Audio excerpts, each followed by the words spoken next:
This is the underbuild. This is a utility area come shower room that we're putting in using a macerator, which is the other side of the dust sheets over there. But this wall that was built, now we have the tiles up. You can see we're touching at the bottom.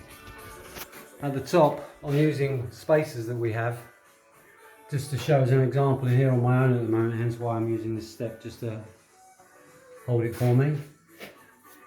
If you look now, just to give you an idea, there's my level, okay? And we're touching at the bottom. So what do I want to do with this now? So you have, for example, that's a 1 centimetre, that's a 2.5, that's 3.5 centimetres here plus a 3. So that's 3.8 centimetres.